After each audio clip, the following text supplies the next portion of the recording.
Hello, friends. This is Dave Hurwitz, executive editor at ClassicsToday.com, here with, oh boy, the stereo Boult box. Yes, it's a Boult box. No, well, never mind. Yes, it's a Boult box, a stereo Boult box. Oh my goodness, with the complete recordings on HMV, World Record Club, Columbia, Nixa, EMI, Warner Classics, and Waverly, whatever that is. So it has, oh boy, 79 CDs, I think. Let's see, and some in orange. The orange things are newly remastered in high def by Art and Son Studio. So, well, you know, there's not a lot of orange here, but there's some.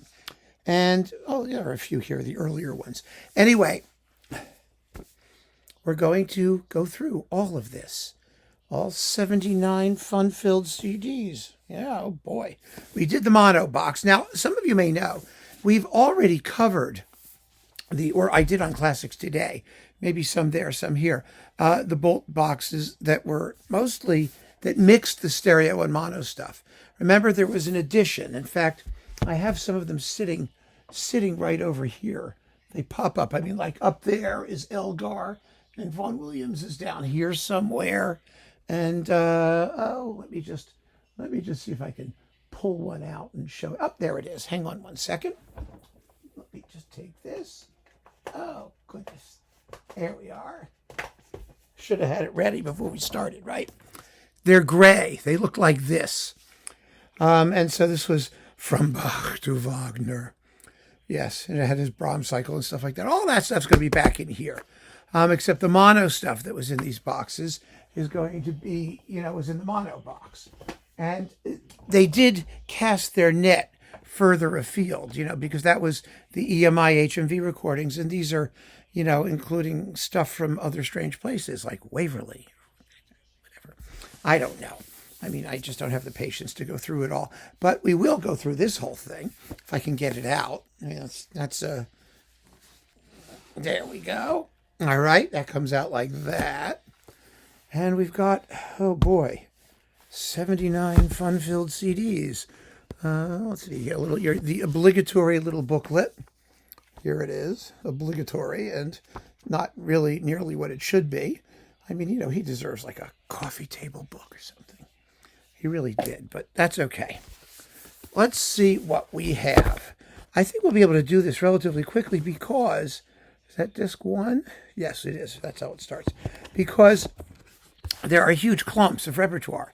All the Vaughan Williams stuff, all the Elgar stuff, hopefully we'll be able to move expeditiously. So let us grab a clump of these. Here's a clump. Okay, you ready? And it begins appropriately with Elgar, Symphony Number 2. Look at that, with the Philharmonic Promenade Orchestra. There it is.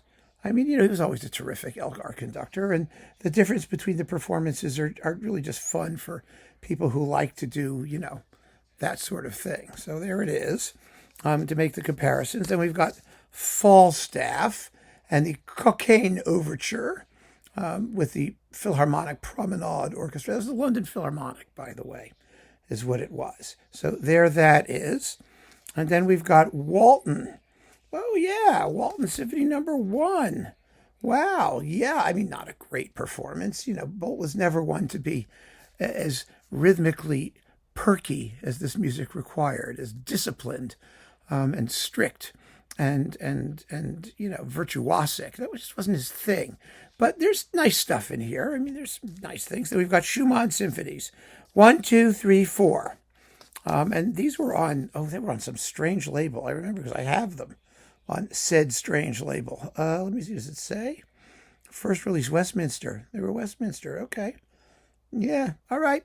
I mean, they don't suck. They're not like anybody's idea fabulous, but, they're not Staatskapelle Dresden and Savolich, but they're nice. Berlioz Overtures. I mean, these are rather well known and somewhat plain Jane.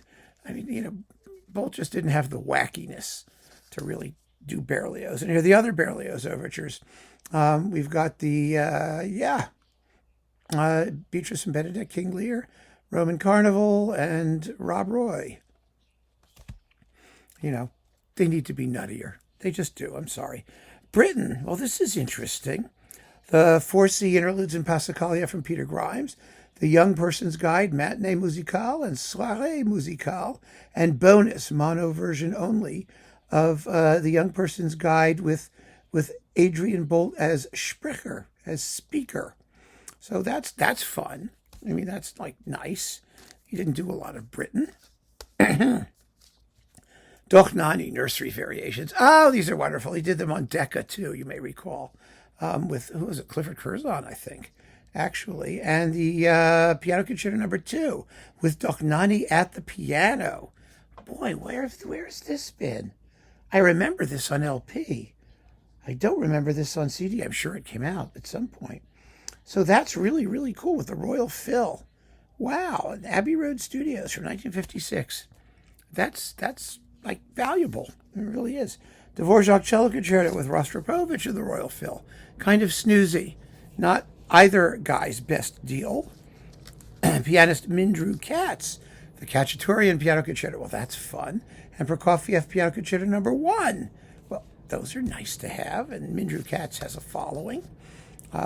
Mozart, Piano Concertos 20 and 23 with Annie Fisher. Anything with Annie Fisher. And the Philharmonia is definitely worth having, and they're good performances. Unpublished recordings and rarities. Oh, so what have we got here? Tchaikovsky Violin Concerto with Yehudi Menuhin. Serenade Melancholique with Same Beethoven Romances. First release in stereo.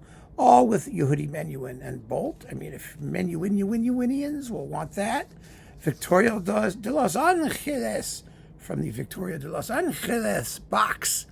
You know, this has already been released, but you do get the, let's see, what else have we got here? It's Judas Maccabeus, Acis and Galatea. There's a couple things of those. Mozart, Exultate, Jubilate, and Chioma Scordite, one of the great, most amazing concert arias anybody ever wrote. And Mahler's Songs of a Wayfarer and Wagner Wesendonck-Lieder with Christa Ludwig. Well, Christa Ludwig is in the Philharmonia are the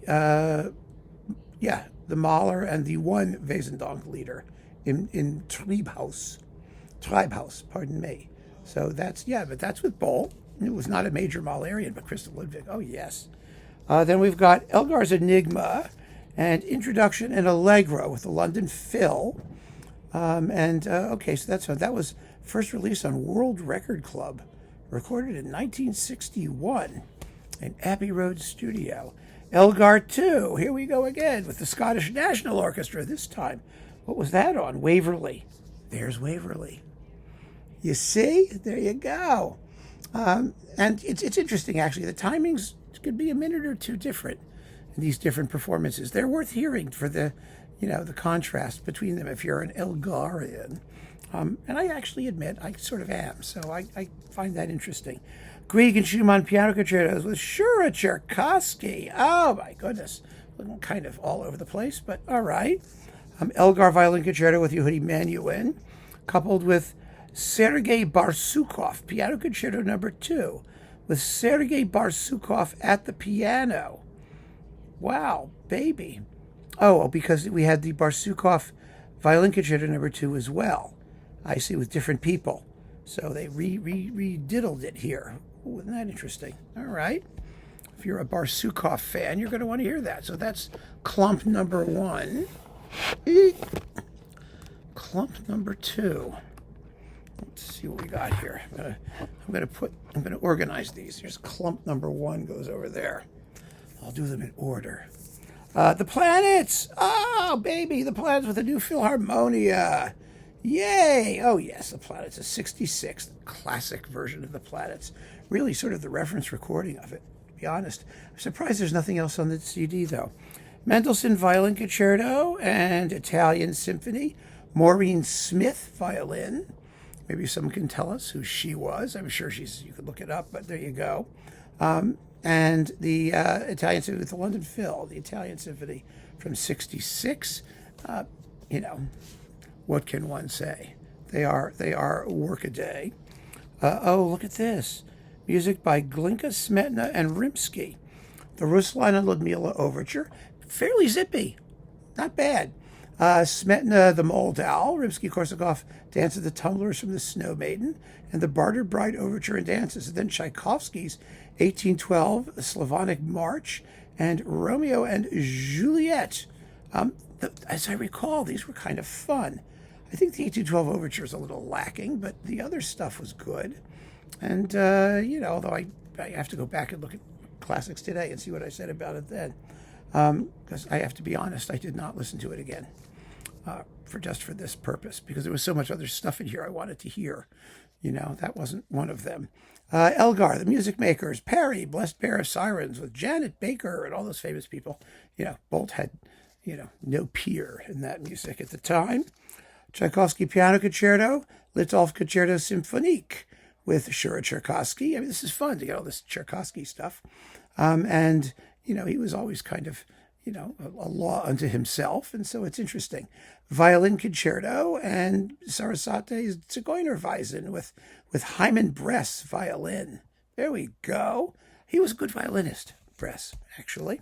So that's worth hearing. Vaughan Williams, Symphony No. 6, The Lark Ascending. Oh, this is the Vaughan Williams cycle. We don't need to spend much time on that. It's wonderful, basically. Not as exciting as his Decca Vaughan Williams cycle, but still quite good. Popular orchestral favorites. Mozart, Zauberflöte, Beethoven, Romance for Violin and Orchestra, Brahms, Academic Festival, Suppé, Poet and Peasant, Ponchielli, Dance of the Hours, Strauss I, the Radetzky March. Hyman Bress is the violinist again here, and the London Phil. Okay, fine. Elgar, more Elgar stuff. The Wand of Youth Suites, short things. Chanson de Nuit, Chanson de Matin, The Wand of Youth, 3 Bavarian Dances. Lovely disc. Adrian Boult introduces the instruments of the orchestra, featuring members of the London Philharmonic. Well, this is, fun, charming. They don't do these things anymore like they used to. Adrian Boult, bravo! A collection. See, I like these. I like these collection things. Okay, Portsmouth Point by Walton, Brooks Cole Nidra, Jeremiah Clark's Trumpet Voluntary, Saint-Saëns Danse Macabre, Gershwin's Cuban Overture. Oh, God, that performance is a mess. What a mess. It's totally unidiomatic and rhythmically sloppy. Saint-Saëns Wedding Cake, Stravinsky's Circus Polka, Wolf Ferrari, The Jewels of the Madonna, Intermezzo, and the Ritual Fire Dance. Oh, goodness gracious. Gershwin is a party piece, party record thing. The rest of this stuff's okay, but the Gershwin. What have we got here? London Philharmonic on Parade, Marches for Orchestra. All right, what else do we need to say? Tchaikovsky, Nutcracker and Sleeping Beauty Suites with the Royal Philharmonic. Okay, they're decent. Vaughan Williams 4 with the Norfolk Rhapsody. That's part of the Vaughan Williams. Vaughan Williams, a Pastoral Symphony. And In the Fen Country, this Pastoral Symphony is gorgeous. Absolutely gorgeous. It's wonderful. Wonderful performance. I have to say, when it first came out on CD, it had a tone, an electronic tone, which I wrote to EMI about and screamed and yelled and carried on, and they said there was nothing they could do about it. Well, it sort of disappeared, so they did something. A Sea Symphony and the Wasps, fabulous record. This is the great Sea Symphony. It's just my however choice. Elgar's The Kingdom. Wow. The Kingdom, not all of it, beginning. And so where's the rest of it? The Kingdom, oh, here's the rest of it. Thank goodness, because it doesn't say that here. It's like, wow, that's weird. Yes, so here we have, 1, 2 at the beautiful gate, 3, Pentecost, Sign of Healing. Yeah, it's all here.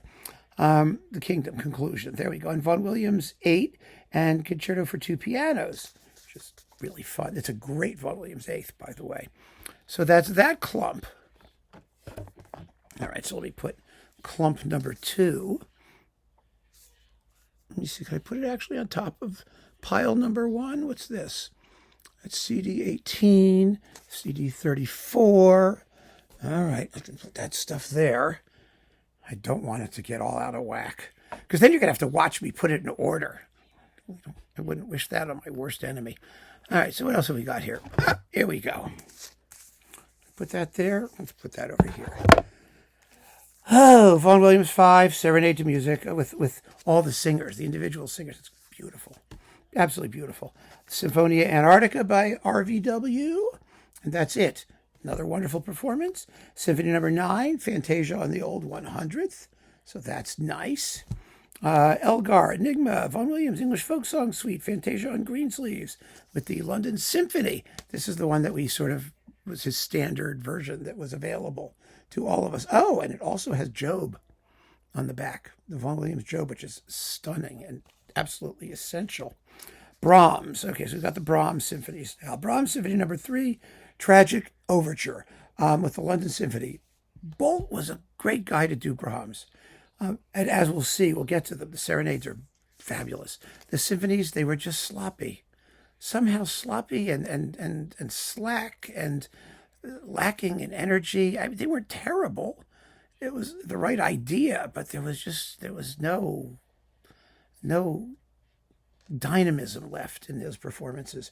The Beethoven Violin Concerto and Coriolan Overture with Josef Suk, a beautiful Beethoven Violin Concerto, hugely underrated. The Coriolan Overture is also pretty good, but boy, is that a terrific Beethoven. Elgar Overtures, Cockaigne, Froissart in the South, and the Overture in D minor. Yeah, this is a nice record. Very good record. Brahms 2, Alto Rhapsody with Janet Baker, quite beautiful. The Second Symphony, you know, it just doesn't ever take off. I'm sorry, I wish it did. Malcolm Williamson and Lennox Barclay, Violin Concerti. Well, isn't that nice with Yehudi Menuhin? Yeah, it's in the Menuhin box. But boy, we don't hear those very often. Vaughan Williams, Pilgrim's Progress. Oh, that's great. John Noble as the Pilgrim. There you go. I wonder if the rehearsal's still here. Oh, it is. Good. They give us that's great. I like the rehearsal. I like it when he gets annoyed with them and says, "Gentlemen, give us a real diminuendo." Yes, we did a real diminuendo. But he gets what he wants.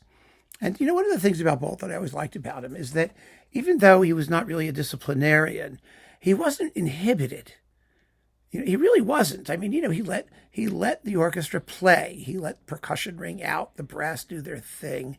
You know, he was not, you know, reserved to the point of anonymity, especially in contemporary English music. He was really very, very good at it. So Vaughan Williams, a London Symphony. Oh, this is fabulous. It's absolutely first class. Max Bruch, Violin Concertos 1 and 2 with Menuhin. You know, Menuhin was always a little iffy at this stage in his career, but still, they're good performances. Wagner. Boult's Wagner was terrific. It really was, generally speaking. It was really good. I mean, he knew Wagner, of course, you know. I mean, he probably had lunch with him regularly back in the 1870s or whatever. But he played Wagner with total naturalness and to the manner born. I mean, he studied with Nickisch. Maybe that had something to do with it. But I really enjoy his Wagner. Brahms 1, it's a snoozeroo. Brahms 4 with the Academic Festival Overture. You know, what can I say? I wish it were better. I really do. Schubert, Great C Major. This was a Boult standby. He always did this work. He loved it. And it's a not very exciting performance of it. Sorry. You know, his earlier ones, like the mono boxes and things, those are better. I mean, they really are. They're just livelier and also more together, more disciplined. And you sort of need that. So we're into our last very large clump here. The Brandenburg Concertos. Yeah, I remember these. He did these things. And Boult actually liked Bach. He wrote a book, a little book on Guide to Performing the St. Matthew Passion. I have it. So, you know, this was music that was close to his heart in many ways. And I think these are affectionate and charming performances of the Brandenburgs. I mean, they're totally, you know, not what we're used to, but so what? Yeah, it's all right. Elgar Cello Concerto, Introduction and Allegro. Again, Serenade with Paul Tortelier. Lovely performances. Absolutely lovely. The cello concerto still bores me to tears, but that's all right. More Wagner. Bits of The Ride of the Valkyries and Forest Murmurs and Götterdämmerung stuff. Siegfried's Rhine Journey and Funeral March. The Tannhäuser Prelude to Act 3, original version. And the Tristan and Isolde Prelude to Act 3.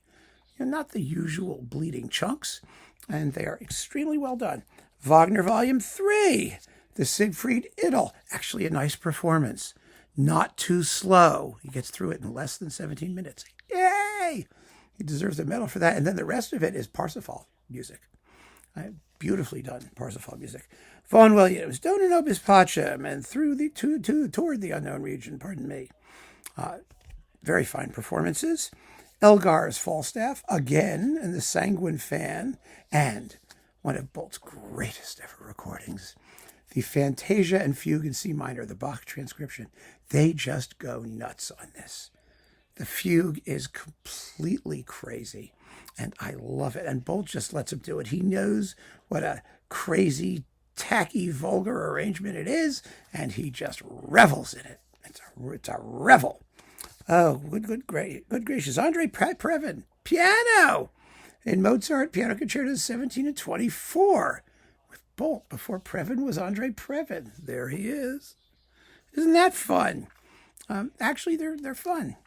Bliss, music for strings. Howells, Concerto for String Orchestra. These pieces have now been, recorded lots of times by, small independent labels, but Boult was one of the first, and thank goodness for that. I mean, they're perfectly fine. Then we've got Elgar's The Apostles, which is always a laugh riot, of course, as you know. It's just full of chuckles and good humor. Very good performance, by the way, with very good singers. I mean, should be fair, right? Sheila Armstrong, Helen Watts, Robert Tier, Benjamin Luxon, Clifford Grant, John Carroll Case as Jesus. Well, there you go. I mean, you can't do better than that. More Wagner. Overtures, Wagner Volume 4, Flying. Ooh, this light. I got to get rid of this light. It's not working. I'm just going to keep going here. The Flying Dutchman, Das Rheingold, Tannhäuser, a Faust Overture, Rienzi, and the Tchaikovsky Suite Number 3. The whole thing, very nicely done. See, Boult was one of those guys who always did well with works that needed special pleading. He was like Bernard Haitink in that respect. I mean, he had that sort of rooting for the underdog ability to bring that music to life. Elgar, Triumphal March, Dream Children, Elegy, Carillon, Meditation, From the Light of Life, Polonia, incidental music, and Funeral March from Grania and Yarmigid, whatever they are. So that's fun. The Funeral March is entertaining, and it's all, Polonia is like this big, huge, sort of wartime pot boiler that's just enjoyable.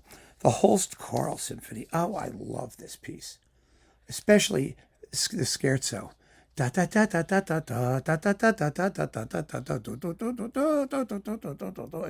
really rhythmically tricky and light and fun to sing. Really a wonderful work that no one ever does. Probably because the finale kind of just lays there, but oh, what the hell. Tchaikovsky again, more Tchaikovsky. Mazeppa, Capriccio Italien, the March Slav. He always did that well, actually, Boult. The Capriccio Espagnol by Rimsky, and Malata, Procession of the Nobles. So that's all fun to have. Boult conducts Mozart symphonies, 35 and 41. String music of Vaughan Williams. Concerto Grosso, Tallis Fantasia, Partita for Double String Orchestra. Tallis Fantasia, I always thought Boult was a little bit heavy. A little bit heavy-handed, not passionate enough for the climaxes. The other two works, on the other hand, are just lovely. And we've got Janet Baker, Wagner Wesendonck-Lieder, Strauss songs, a bunch of songs, and Elgar, The Dream of Gerontius, beginning. It's a classic Gerontius with Nikolai Gedda, who was kind of controversial as Gerontius, but I found him just fine, because no matter who you pick, the text is just abysmally stupid, and you have to make the most of it. Elgar 2, this is his last recording with the London Phil. Beautiful performance. Elgar 1, which he never quite liked as much as 2. This is his best version of it with the London Phil. Pomp and Circumstance marches. Yay! Oh, yes. And Crown Imperial, Orb and Scepter, and the Empire March and the Imperial March. Of course, he never did in stereo the greatest work that Elgar ever wrote, the March of the Mughal Emperors from the Crown of India Suite. But here they all are. They're somewhat casual performances. I don't think he gives them quite the oomph that others have, but they're nice. Beethoven, Pastoral Symphony. Well, that's pretty. it's lovely. He gets through the slow movement in less than 12 minutes, which is wonderful. And it's a nice performance. Elgar Violin Concerto with Ida Handel. Another very fine version, actually. With Ida Handel's a great violinist. It's good to have anything of hers there. The Brahms Serenades and the Haydn Variations. Here it all is on one very long disc, 81 minutes. Serenades are terrific. I mean, he just came alive. If he only had played the symphonies the way he plays the serenades, we would have been in fabulous shape. They're really terrific. And then his Last Planets, which is also wonderful and great sound. It's not quite as disciplined as the earlier one, but the sound is fabulous, and the performance is absolutely natural and effortless. And Boult's last recording, Parry, Symphony No. 5, Symphonic Variations, and the Elegy for Brahms, music that Boult would have known from his youth. And it's lovely music. It really is. And he plays it very devotedly and with total, complete command and control, and a great way to sign off with rarely performed English music done very, very well. So that's the stuff. And you do get some extra things that weren't in the other Boult boxes. It's more of the same old for the most part. It's more Elgar and those people. An extra planets or 3, what the heck. But it's an important set by a major conductor who did his country's music proud, and who really would have been good at a lot of other things if they caught him a little bit earlier in some of it. But he had an earlier Brahms cycle, the mono box, that was much better and all that stuff. So it's okay. It's really okay. I think that's all of it. Oh, it's not all of it. Wait a minute. I knew there was a chunk of it left here. What's this? So this is disc 52 to 36. Just hang with me, folks. So I am very happy to have this, actually. 24. If you did not get those other boxes, and they've been gone for quite some time now, 33, 34, 35. So I think that's what we need to do. Hang on a minute. 36. If you didn't get those earlier boxes, then you should get this one. It's really very simple, especially if you have the mono box, because there, we are now happy. It's worth hearing. All of the Vaughan Williams, all of the Elgar is worth hearing, and the Holst, all of the British music basically is done extremely well, and his Wagner is pretty splendid. It really is. That'll be a surprise. Some of those collections of orchestral favorites are oodles of fun. His Bach is, nice, really nice. I'm happy. It's the kind of music making that it's very satisfying. It may not thrill you to the innermost core of your mortal being, but it's very, very pleasing. So and that's a good thing. I think it really is. So keep on listening, friends. Thanks for joining me. I'm going to get the light fixed, and you take care.